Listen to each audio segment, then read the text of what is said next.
This is a Fox News alert with President Trump just arriving in Italy, and there is new reaction coming in from Saudi Arabia, where the president began his trip. And it comes as U.S. forces carried out a raid across the border from the kingdom into Yemen. Bret Baier, the anchor of Special Report, is there and has this report.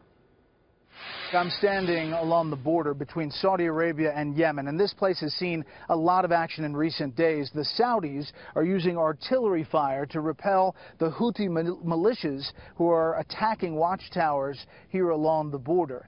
Now, this is a serious threat for the Saudis. The Houthi militia is backed by Iran. It's not only backed but funded by the Iranians, and that is, of course, Saudi Arabia's biggest enemy. Some experts actually in this region call this a proxy war between Iran and Saudi Arabia. The Saudis see it as an existential threat. Absolutely. We cannot have Iran involved in Yemen. Yemen is a strategically important country, 28 million people on our doorstep, and sits at the entrance of one of the world's most critical waterways, the Bab el-Mandeb, which also connects to another critical waterway, which is the Suez Canal. A very large percentage of world trade flows through the Red Sea, and if those waterways are controlled by hostile forces, it would present a tremendous danger to international trade.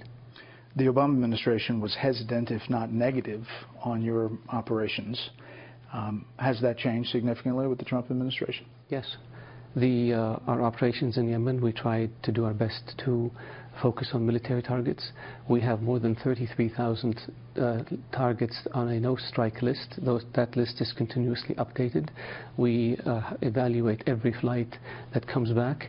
We go look at lessons learned. We make sure that when there is a mistake, it's investigated, and that we put in place mechanisms to ensure that it doesn't happen again. Our aim is to operate our air war in Yemen at the level of NATO standards. That's what we've been trying to do, and we asked the U.S.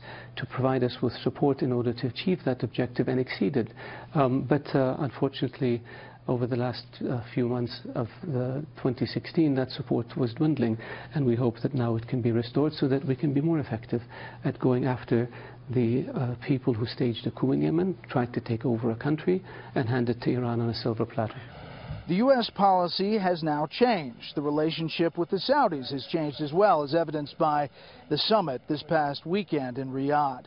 Some here believe that the support dwindled from the Obama administration because it was tied to the effort to protect the president's legacy Iran nuclear deal, and that has affected a lot of decisions in the Middle East. But the U.S. also has a big issue here. The threat from Yemen is real. Earlier today, a U.S. Navy SEAL operation raided an al-Qaeda in the Arabian Peninsula compound, backed by significant air power, not only Navy air power, but also drones. 7 al-Qaeda in the Arabian Peninsula terrorists were killed. AQAP, remember, is one of the most serious terror threats to the U.S. homeland. They've tried the most.